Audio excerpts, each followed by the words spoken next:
नमस्कार मंडळी, पुन्हा एकदा या यूट्यूब चॅनलमध्ये सर्वांचं हार्दिक स्वागत. आज आपण या यूट्यूब चॅनलवरती पहिली इंटरनॅशनल ट्रिप एक्सप्लोअर करतोय, ते म्हणजे इंडोनेशियामधील बाली हे शहर. बाली हा इंडोनेशिया देशाचा एक प्रांत आहे. एक छोटं सुंदर बेटावर अतिपश्चिमेला बाली वसलेला आहे. बालीची राजधानी आहे डेनपसार. डेनपसार हे शहर पूर्व इंडोनेशियातील लेसर सुंडा बेटावर सर्वाधिक लोकसंख्येचे शहर आहे. इंडोनेशियातील बाली हा एकमेव हिंदू बहुसंख्याक प्रांत आहे. जवळपास 83.5% लोक हिंदू धर्मीय आहेत. आम्ही Mumbai international airport to Vietnam असा प्रवास करणार आहोत. तदनंतर व्हिएतनाम ते डेनपसार बाली असा प्रवास असणार आहे. 3.5 तासाच्या प्रवासानंतर आम्ही मुंबई इंटरनॅशनल एअरपोर्ट ते व्हिएतनाम या ठिकाणी पोहोचलो. Check in, checkout, security check या प्रोसेसमधून जाऊन आता आम्हाला व्हिएतनाम एअरपोर्टवरती काही तास वेट करावं लागणार होतं, कारण आमची फ्लाईट 2-3 तासानंतर बालीसाठी होती. 3 तासाची वेटिंग केल्यानंतर आम्ही पुन्हा एकदा व्हिएतनाम टू डेनपसार या फ्लाईटसाठी सज्ज झालो. काही तासाच्या प्रवासानंतर आम्ही बाली या ठिकाणी पोहोचलो. खरं तर फ्लाईट डिले असल्याकारणानं आम्हाला खूप लेट झालं होतं. आमचे चक्रधर आमची वेट करत होतं. आमचं स्वागत केल्यानंतर आम्ही आमच्या हॉटेलकडे प्रस्थान केलं. प्रवासात जवळपास पूर्ण दिवस गेला होता. आम्ही हॉटेलवरती पोहोचलो तेव्हा संध्याकाळ झाली होती. हॉटेलवरती आमचं स्वागतपर पेय देऊन आमचं स्वागत करण्यात आलं.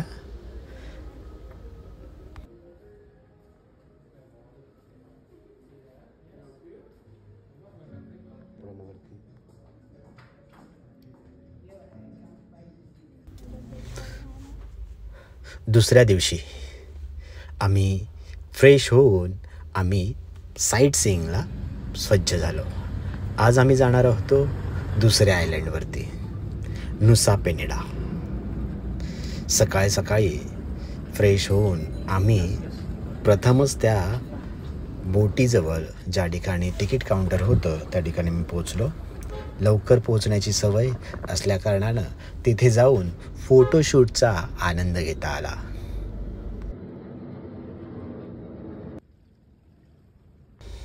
म्हणजे कुटा या ठिकाणाहून दुसऱ्या आयलँडवरती नुसा पेनिडा या आयलँडवरती जायचं होतं.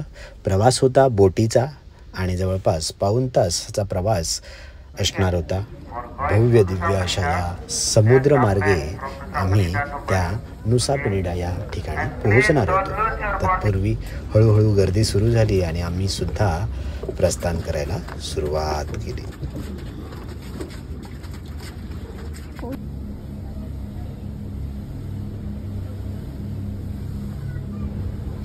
अतिप्रचंड वेगाने आमची बोट पाण्याला कापत आयलँडकडे प्रस्थान करत होती. दर्याला उधाण आलं होतं, मनात धडकी भरली होती, परंतु फिरण्याची मजा, आनंद लुटण्यासाठी आम्ही त्या आयलँडवरती जाणार होतो. शेवटी आम्ही त्या आयलँडवरती पोहोचलो. तेथील सुंदर नजारा पाहून मन सुखावलं. पोहोचल्यानंतर आम्हाला त्या ठिकाणी स्नॉर्कलिंगला जायचं होतं, म्हणजेच पाण्यातील मासे पाहायचे होते. आम्ही त्या पाण्यातील माशाचा आनंद घेतल्यानंतर आम्ही आयलँडच्या इतर ठिकाणी जाण्यासाठी सज्ज झालो.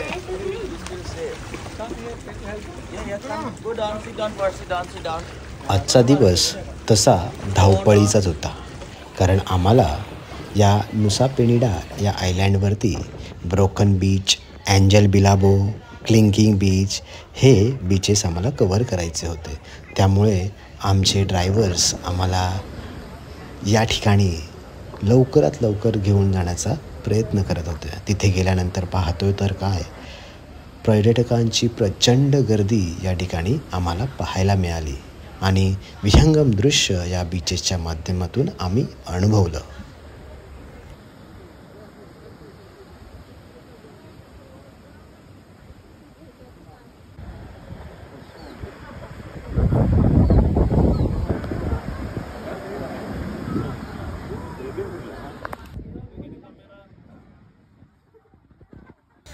बालीमध्ये आलेला प्रत्येक पर्यटक या बीचेसना भेट दिल्यानंतर येथील दृश्य आपल्या कॅमेरामध्ये कैद करत असतो. आम्हीसुद्धा या ठिकाणी सुंदर असे फोटोज व्हिडिओज काढल्यानंतर आम्ही पुढच्या प्रवासाला निघालो. आज आम्हाला लोकल लंच मिळणार होतं. खरं तर भारतामध्ये आपण ज्या पद्धतीने भोजन करतो तसं भोजन बालीमध्ये मिळणं कठीण असतं. तरी देखील इंडियन रेस्टॉरंट त्या ठिकाणी पाहायला मिळतात. आम्हीसुद्धा येथील लोकल लंचचा आस्वाद घेतला आणि आमच्या पुढील प्रवासासाठी आम्ही सज्ज झालो.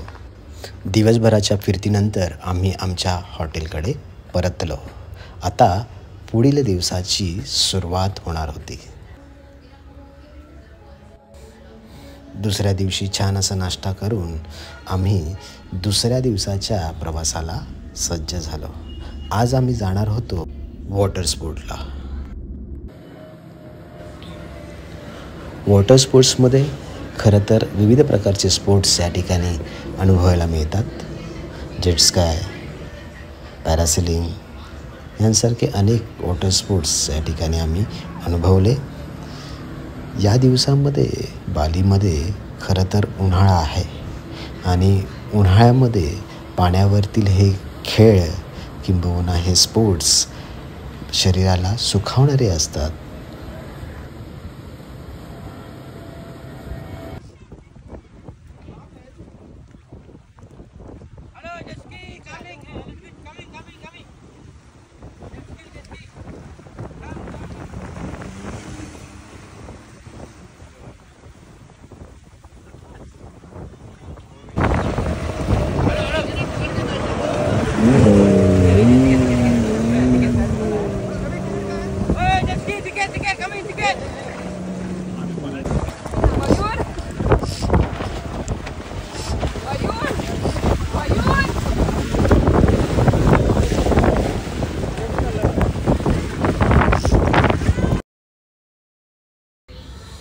वॉटर स्पोर्ट्स करत असताना या ठिकाणी आपल्याला वेगवेगळे पॅकेजेस वॉटर स्पोर्ट्सचे आपल्याला घ्यावे लागतात.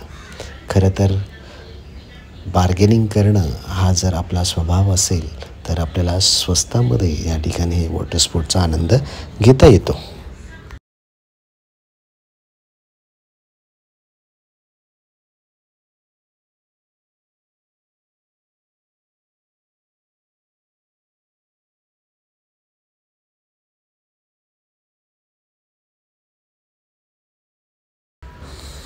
पॅरासेलिंगचा आनंद घेत असताना आपण आकाशात आहोत आणि आपल्यावरून एरोप्लेन जातं आहे. हे दृश्य आम्हाला सुखावणारं होतं.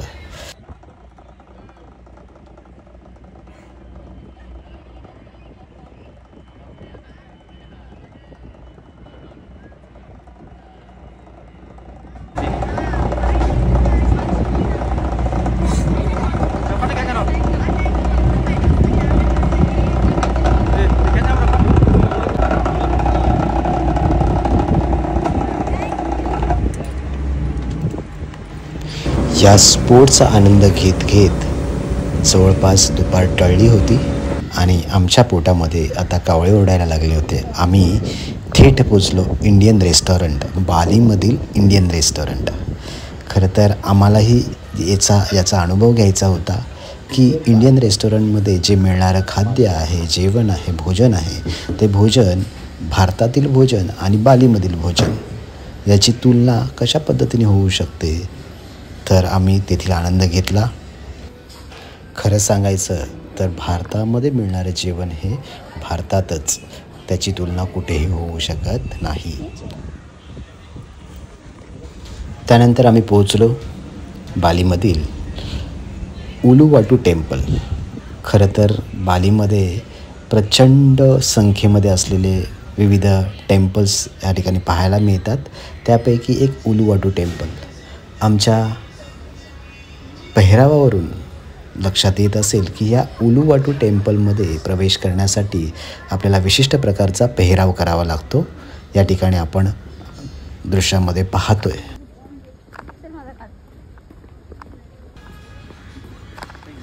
उलुवाटू मंदिर बालीतील एक महत्त्वाचं हिंदू मंदिर.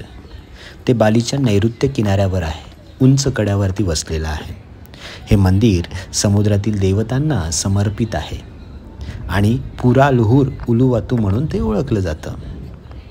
येथे दररोज संध्याकाळी केकेक नृत्य सादर केले जाते आणि पर्यटकांमध्ये ते खूप प्रसिद्ध आहे.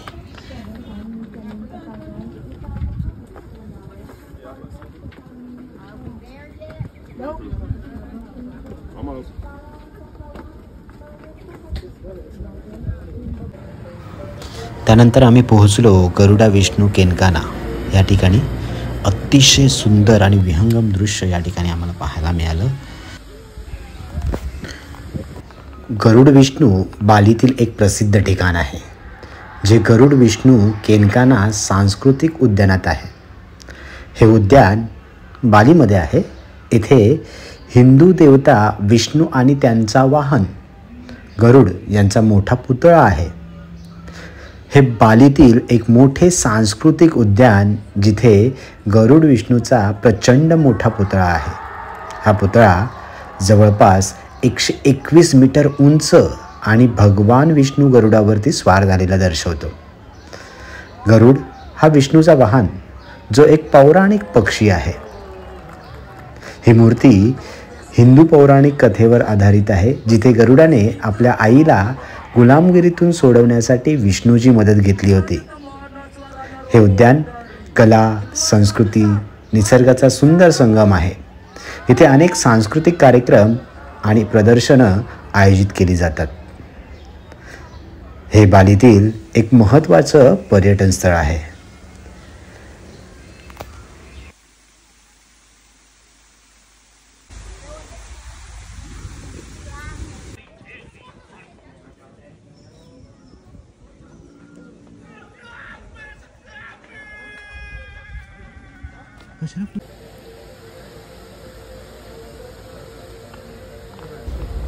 भव्य परिसरामध्ये पसरलेल्या या उद्यानाचा आनंद घेतल्यानंतर सरतेशेवटी आम्ही तेथे असलेल्या एक्झिट पॉईंटकडे वळलो.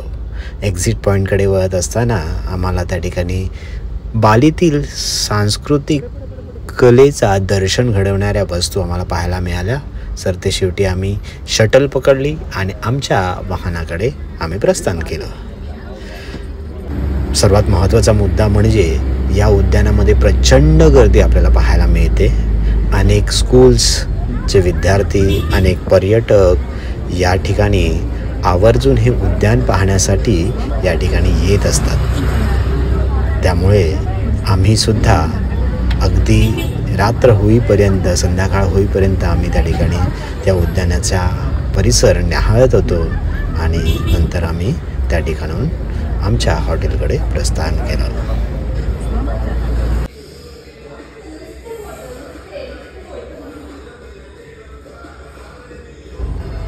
हॉटेलवरती आल्यानंतर हॉटेलमध्येच जिम होती.